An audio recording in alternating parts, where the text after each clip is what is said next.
আমার একটা কনফারেন্স ছিল এই ঢাকা প্রেস ক্লাবে। তা আমি প্রেস ক্লাবে ভিআইপি লাউঞ্জে বসে রয়েছি। এমন টাইমে দেখছি আরেক কোণা দিয়া কয়েকজন সাংবাদিক বইয়া বইয়া আলাপ করে।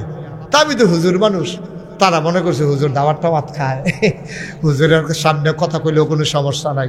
তো তারা, আমি তো বইয়া রয়েছি আরেক ফাইল ফিরা, তো তারা আলাপ করতে আছে। কয় বাংলাদেশও যেই অসুবিধের মেলা, এটা রইছে কেমনে রে? তা আরেকটা কয় আমি জানি কেমনে রয়েছে। কয় কেমনে? কয় আল্লাহ সব ফেরেশতারে দেশ ভাগ করে দিছে। এই তুই চাইবি পাকিস্তান? এক ফেরেশতারে কইছে। তো ফেরেশতা কইছে জি আল্লাহ আমি পাকিস্তানটা চাই আর আহাম। তুই চাইবি ইন্ডিয়া? আচ্ছা জি আল্লাহ আমি ইন্ডিয়া। তুই চাইবি মালয়েশিয়া? আচ্ছা আমি মালয়েশিয়া। তুই চাইবি ব্রিটেন? আচ্ছা ব্রিটেন। সব ফেরেশতারে সব দেশ দিয়া সরছে পরে ফেরেশতারা জিজ্ঞেস আল্লাহ বাংলাদেশের ব্যাপারে কিতা করলে? কাউ এটি যেই অসুখ তোমরা ফরতান এটা আমিয়ে লাগবো।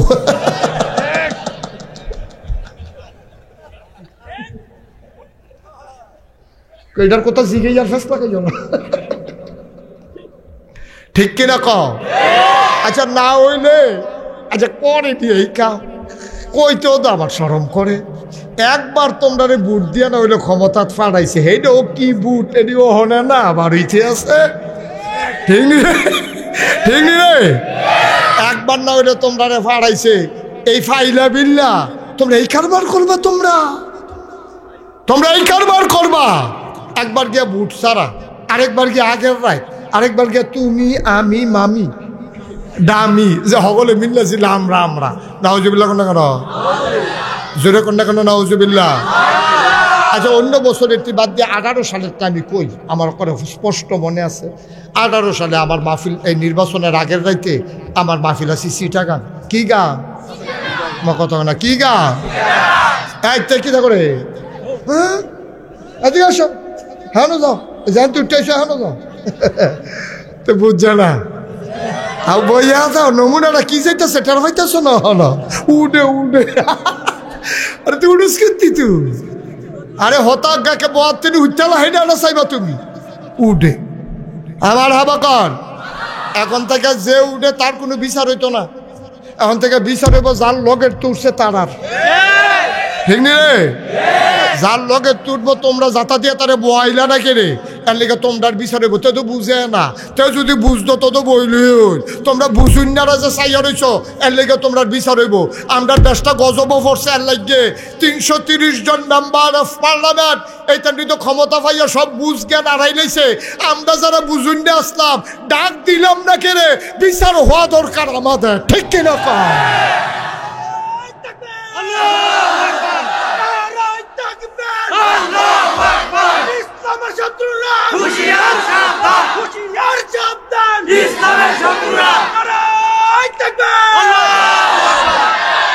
খারাপ মানুষ বাংলাদেশে বেশি না, আমি গবেষণা করে দেখছি।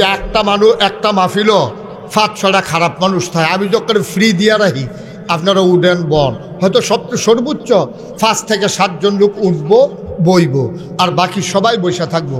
এই 5-6টারে আমরা যদি এহাদরারে দৌড়ে খিচালাম যায় বাহিরে দেখবেন কানে মাছি লাগতো না, বাহিরে দেখবেন সুজ হয়ে যাবে কখনো হাফের মতো করে আরে বাপুরে তার এই যে সমান করা লাগছে না আমারও করে দুবা বানাইলেই মরে খাই নেই দেখবেন আর খারাপ হইতো না। ওই 330 জনে যখন তারা ক্ষমতায় ছিল কে কি কইছে আমি জানি, আমি মুস্তাক ফৈজি বারবার বলেছি যা করতেছেন কামটা ভালো হইতেছে না, আমার কথা কেউ শুনছে না। আর যদি হ্যাবলা যদি আমার কথা তারা শুনতো তাইলে একসাথে 313 জন মেম্বার অফ পার্লামেন্ট, আমলা কামলা বদুল্লা, তারপরে গিয়ে র্যাব গোয়েন্দা পুলিশ বিজিবি ওই বড় ব্যবসায়ী কর্মকর্তা উপদেষ্টা সবাই একসাথে দেশ ছেড়ে পালানো লাগতো না, ঠিক কিনা? এই দেশের সরকার আর বদল হইছে না, এর আগেও হইছে না কথা না হইছে নিও তো কই কেউ যদি দেশ ভাগ্যে গেল না, কেউ যদি দেশ ছেড়ে গেল না, তারা যাওয়ান লাগলো কে রে? তারা আমি এই কথা যখন কইছি তারা যাওয়ান লাগলো কে রে? হুজুর গিয়া তো আল্লাহ বাঁচাইছে, থাকলে যে কি কিয়ামতরা গেল রে, ঠিক কিনা? কে রে আব্বা আপনি এমন কাম করবেন কে রে? আপনার দেশ সাইড আপনি জায়গাও লাগে, আপনি এমন কাজ কেন করবেন যে আপনার বাড়িতে আপনি আইতেন পারতেন না? আপনি এমন কাজ কেন করবেন আপনার ঘরে আপনি ঢুকতে পারবেন না?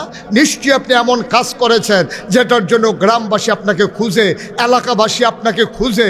আমি আমার ওই ঘটনা থেকে শিক্ষা নিয়ে সামনের দিকে আমরা এমন সুন্দর জিন্দেগি করব। ক্ষমতা বেড়া কচুপাতার পানি, এটা আইব যাইব, আমরা সমাজে থাকবো ইনশাআল্লাহ। ক্ষমতা গেলে আমি থাকতাম পারতাম না এমন কাম আমি করতাম কি রে? তোমারা বাড়ির গাড়া দিয়া যাইতাম লইলে আমার দুইটা খিচ্ছা দিবে, তো আমরা বাড়ির গাড়া নাই, তো তুমি আর যাইতা না এন দিয়া। তোমরা বাড়ির গাড়া দিয়া যাইতাম লইলে আমার ফাতলা ফাতলা গাড়া দিয়ে দিবা, তো তুমি আমরা বাড়ির গাড়া দিয়া যাইতা না। আমি যদি তোমার ঘন ঘন চারটা দিয়ালে ঠিক অন লাগিব, তুমি আমার ফাতলা ফাতলা আগে দিয়া রাখছো না তুমি, তো তুমি আমারে দিও না, আমিও তোমারে দিতাম না, তো এত হুজুর সারে তো এটা বুঝাইব কেনা? আপনি তো জি কই আলেছেন, এটা জি কয়নি, কারাই বুঝাইতো? ভাইও ক্ষেতের চাহ খেতে বাঙ্গে লাইলো তুল্লা কেউ বাঙ্গে না। আপনি যা করবেন তার কর্মফল আপনাকে ভোগ করতেই হবে, ঠিক কিনা? কেন করবো আমি এই কাজ? কেন করবো আমি এই কাজ? খুব চিন্তা করে কাজ করবে, শিক্ষা নিবেন, এদিকে নিজেরা শিক্ষা নিবেন, আনলে ধ্বংস হয়ে যাবেন, ধ্বংস হয়ে যাবেন। হেতারা যেই কারণে দেশ সারণ লাগছে, আবার আমি যদি এই কাম করি, সাইফুল ভাই যদি এই কাম করে, তো এবারও তো দেশ সারণ লাগবো, ঠিক নি রে? সুতরাং এর পরে যারা আইবেন আপনারা চিন্তা ভাবনা করে চললেন। আমরা বাংলাদেশের মানুষ শান্তিপ্রিয় মানুষ, আমরা মানুষকে অতিষ্ঠ করতে চাই না, কিন্তু বার বার বার বার আমরা গুতাইবেন, আমরা কি ওমা গরু করতাম না? কদ্দুর চিন্তা করে চলবে, কষ্ট হইতে আছে, ওয়াজকে উফরে পড়তে আছে, মাইকতে আবার দর্শক তোরা, তো এই আওয়াজ ডয় কিতে আমিন কর, আলাদা নয়েজটা বন্ধ করে দাও। ওকে ফাইন, সবাই কনা আমিন। তো আমরা তো অলি কয় কারে? ফিরসা বুজুর আল্লাহর অলি। আরে ফিরসা বলে আল্লাহর অলি বেড়ে তোর কইছে কারা বেড়া? নবীজি কি কয় কারে অলি কয়, তো এটা হুন্ডালুচ্ছা মিলেই যায় না, চাইবি হইছে নি, ঠিক কিনা কও? নবীজি কয় 4টা কাম করলে অলি হন যাইব। কয়টা? 1 নম্বরে 5 ওয়াক্ত নামাজ জামাতের লগে পড়বা। আচ্ছা মনে করেন একবারে নামাজে পড়ে না, এবার অলি কখন যাবো নি? কথা কথা অলি কখন যাবো নি? নবীর হাদিস অনুযায়ী কখন যাবো নি? এবার আপনি কখন যাবো নি? না কখন যাবো, কারণ নবীজি কইছে অলির 1 নাম্বার লক্ষণ হইলো এবার 5 ওয়াক্ত নামাজ পড়ো। বাংলাদেশে এমন ফিরসাবো আছে, নিজেও নামাজ পড়ে না, মুড়িদেও নামাজ পড়তো না কইরা দেয়।